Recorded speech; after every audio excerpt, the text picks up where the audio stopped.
Salve galera do canal 3 Elementos, tudo bem com vocês? Pessoal, hoje a gente vai revisar aqui uma questão de aplicação da segunda lei de Newton, que é o tal do problema dos blocos na vertical e na horizontal. Então tem uma questãozinha aqui da FUVEST, para a gente tomar como exemplo, e a questão vai dizer o seguinte, ó, a gente tem aí dois blocos, A e B. O bloco A, ele é esse bloco de 3 quilogramas que está apoiado sobre essa superfície horizontal. E o bloco B, ele é um bloco de massa 1 quilograma, né? E ele está descendo aqui na vertical por ação da gravidade. A questão dá aí o valor da gravidade local, né? Da aceleração, 10 metros por segundo ao quadrado. E ela quer que a gente determine a aceleração do conjunto e a intensidade da força de tração no fio. Então, para esse tipo de questão, a primeira coisa que a gente tem que fazer é representar as forças que atuam nos dois blocos. Então, olhando logo aqui para o bloco A, a gente vai fazer o seguinte, ó. No bloco A, eu sei que ele tem massa, então ele está sob a ação da gravidade na Terra, ou seja, ele sofre a ação da força-peso. O peso tenta puxar esse bloco para baixo na vertical. Então, aqui eu tenho a força-peso exercida no bloco A. Além da força-peso, a gente também vai ter aí a força de tração no fio. Lembra que quando um fio, uma corda, eles estão sendo esticados, estão sendo puxados, atua sobre eles uma força de tração, que a gente vai representar aqui por T. E além disso, gente, como esse bloco ele está apoiado nessa superfície horizontal, ele está aplicando uma força na vertical para baixo, né? Ele está tentando, digamos assim, afundar essa superfície para baixo. E pela terceira lei de Newton, a superfície também vai aplicar uma força sobre esse bloco, que é a força de reação, no caso aqui, a força de contato normal. A força de contato normal, ela vai aparecer aqui apontando na vertical para cima. Então, nós temos essas três forças atuando no bloco A. Normal, o peso e a tração. O problema não fala sobre atrito, então não existe força de atrito entre as superfícies aí do bloco e a superfície da mesa. Lá no bloco B, a gente também vai ter a força de tração, no caso aqui ela vai apontar para cima na vertical, e como o bloco tem massa, a força-peso vai estar puxando ele para o centro da Terra. Então a força-peso aqui aponta na vertical para baixo. Aqui eu tenho o peso de B. Então, são essas as forças que atuam nos dois blocos. Depois que você faz essa análise, para determinar a aceleração do conjunto, você vai utilizar a segunda lei de Newton e vai aplicar ela para os dois blocos, tanto para o A como para o B. Então, para o bloco A, a gente vai ter o seguinte, ó, força resultante tem que ser igual a massa vezes a aceleração. Né? Física me assusta. Segunda lei de Newton. E aí você vai pensar o seguinte, olha, a força resultante, ela é a soma de todas as forças que atuam sobre um objeto e que, de fato, fazem com que esse objeto se movimente. Quando você olha para o bloco a gente percebe o seguinte, olha, o objeto ele não se move na vertical, tá? Quer dizer, ele nem está vindo aqui para baixo, digamos assim, quebrando essa superfície aqui da mesa, mas ele também não está se movendo para cima, ele não está voando, né? Sei lá. Isso quer dizer, pessoal, que essas duas forças elas possuem a mesma intensidade, tá? Então a gente pode anular essas duas forças quando a gente for representar a força resultante. Eu posso fazer simplesmente o seguinte, ó. Essas forças, normal e peso, elas não contribuem para o movimento desse objeto. A única força que está contribuindo para o movimento de A é a força de tração. Está fazendo com que o bloco A se mova na horizontal para a direita. Então, lá na segunda lei de Newton, eu vou colocar aqui que a força resultante é simplesmente a força de tração, T.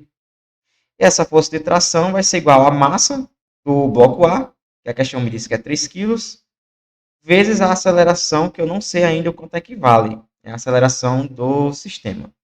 Beleza, isso daqui foi tudo referente ao bloco A, tá? a gente chegou nessa equação aqui, ó, e vai deixar ela guardadinha. A gente chegou que a força de tração no fio é igual a 3 vezes A. Agora, faz a mesma coisa, só que para o bloco B, tá? A gente vai fazer aqui agora, aplicar a segunda lei de Newton de novo, só que para o bloco B.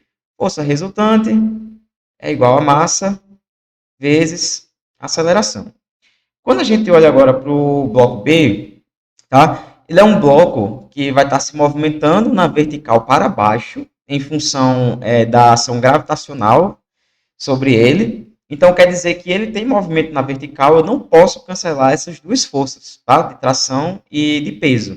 Nesse caso, como as duas forças têm sentidos contrários, acaba que uma delas vai ter que ter um sinal positivo e outro negativo. E aí, como é que você sabe qual o sinal que você vai colocar? A força resultante ela sempre tem que apontar no sentido da aceleração do objeto. Então, se esse bloco está sendo puxado verticalmente para baixo pela gravidade, ele possui uma aceleração que aponta para baixo, tá? No sentido do movimento, essa questão.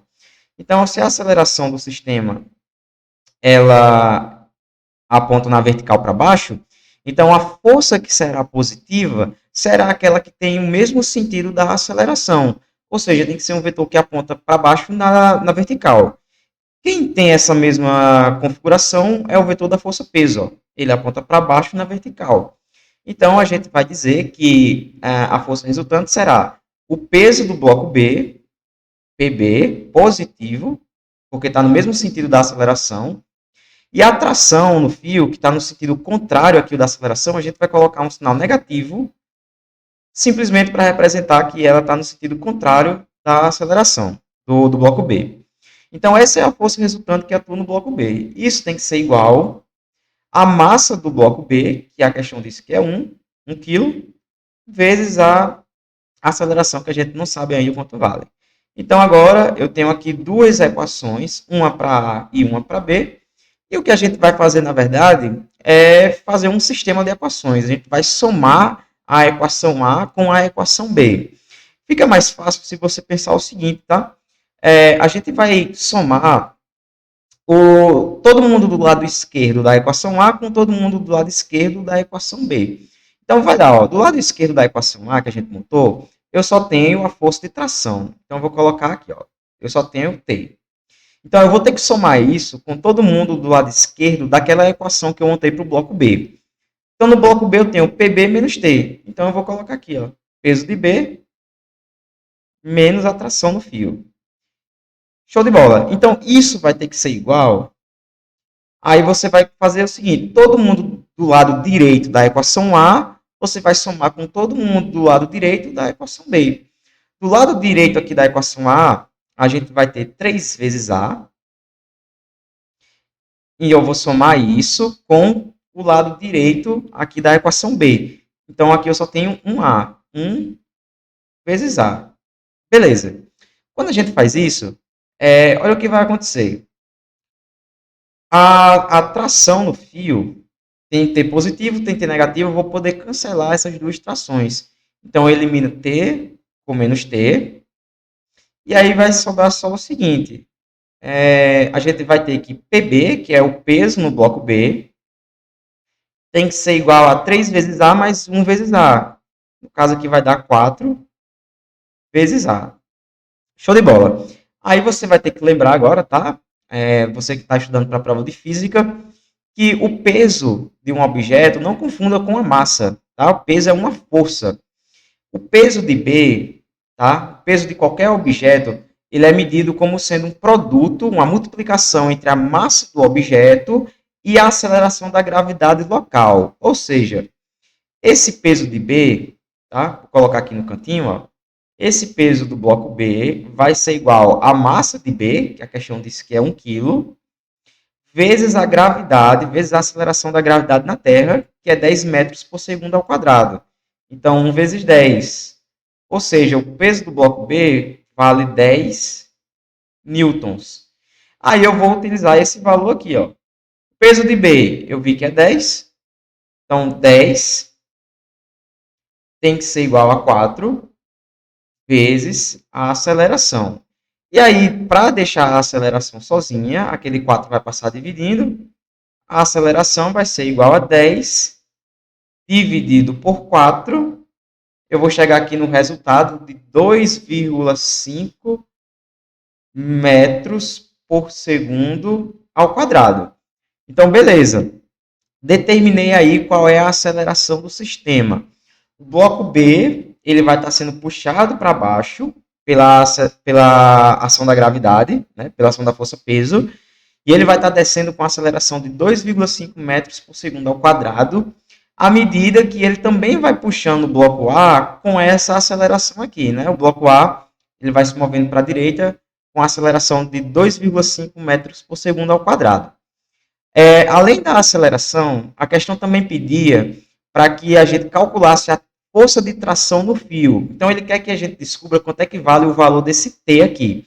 Então, para isso, você vai escolher uma daquelas equações que você montou, ou a equação que você montou para o bloco A, ou a equação que você montou aqui para o bloco B, ó, e você vai simplesmente substituir o valor da aceleração que você encontrou numa dessas duas equações aqui. Independente da qual você escolha, o resultado tem que dar o mesmo, tá? E aí você pode escolher aquela que parece ser menos trabalhosa. No caso, entre a equação A e B, a que eu montei aqui para o bloco A, ela está bem mais simples, ó. Eu tenho que a tração é igual a 3 vezes A. Então, eu vou escolher ela, tá? Vou fazer o seguinte. Vou apagar aqui do lado.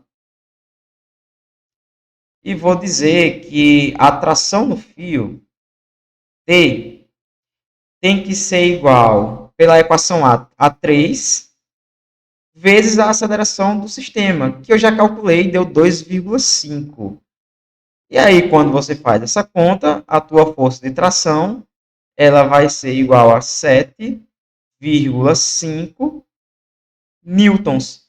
Então, a gente acabou de descobrir aí quanto é que vale a força de tração no fio, tá? Então, um exemplo clássico de aplicação da segunda lei de Newton. Valeu, pessoal. Bons estudos aí e até a próxima.